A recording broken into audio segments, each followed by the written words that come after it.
Ano? Alam niyo ba mga Pilipino, kapag hindi sinakop ng China to o kaya Walang Japan ano! at Amerika, itong Ano? Pilipinas, ang mga mahihirap na Pilipino sa buong Pilipinas hindi Walang ano! magbabago. Ano? Kasi ang mga politiko hindi naman nagbabago ang mga mukha Walang ano! Ano? Nagsitanda lang sila.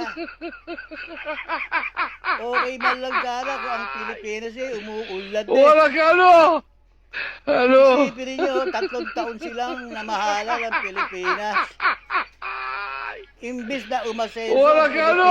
Pilipinas nilubog lang nila sa utang. Bakit hindi magkakaganyan ang Pilipinas? Ikaw na ang maging abogado ng Pilipinas. Tapos ang kayamanan ng mga Pilipino. Sabi niya, mga matataas na opisyal ng gobyerno, hindi kayo nahihiya. Ang mga pinakakain nyo sa mga anak ninyo galing sa panlalamang sa bawat Pilipino dito sa buong Pilipinas. Kayong matatapang ang apog, kayong matataas na opisyal ng gobyerno. Abay, mahiya naman kayo.